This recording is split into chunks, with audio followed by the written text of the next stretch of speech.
Boten dangu malih tembuk ing gati wahyaning mangsa kala badhe nemahi. Ndika pun kencan semayan kaliyan Kang Raka ing Jodipati. Ingkang Raka Ndara Werkudara pun sami perjanjen ajeng ndhawuhake ingkang putri nggih menika Ndara Janakawati pikantuk Ndara Antasena. Ning wangune kok boten kados sak gedhagan menika. Pasuryanipun Ndara Janaka katingal rengu menika wonten menapa?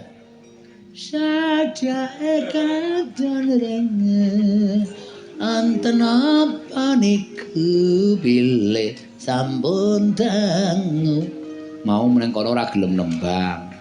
Bareng saiki wis rampung gara-gara genengan dhewe. Aku mung ngomongke Semar pasuryane Ndara katon rengu. Ha ya wong pasuryan iki ya iso katon rengu. Kowe senengane protes ora? Nggih, Dara. Wonten menapa, Gus? Nggih, Gus, wonten menapa? Nggih, Ndara, wonten menapa? Kakang Semar. Kula ora kanthi kanyono-nyono. Saya nyedhaki tumapaking gati nggonku kencan semayan lawan Kakang Mas Jodipati. Nggone bakal ndhawuhake atmajaku Si Antasena kelawan Janakawati.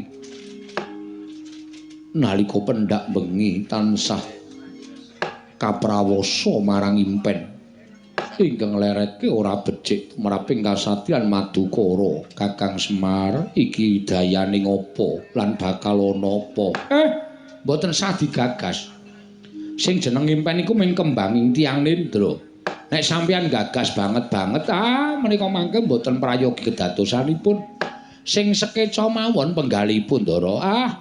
Nek sampeyan kaprawasa dhateng pasumpenan mengke ndak mboten manteng anggen sampeyan badhe napaki anggen panjenengan ndhawuhake ingkang putra pikantuk ingkang putra Ndara Antasena. Ndara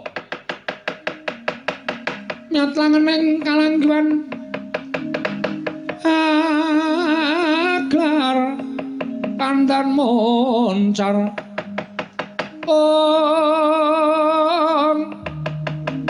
tinon ler kakonang surem sorot tahan padang kasur lan pajaring purnameng gegono dasare mangsa katiga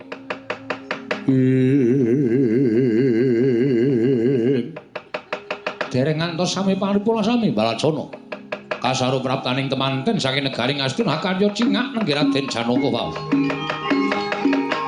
lang-lang ing dia mangu-mangu kong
Kuncing langit kelap-kelap katon lerkin sanging risang mawe gandrung sabaran katulu wukir moyak mayik saking dias baliwur ing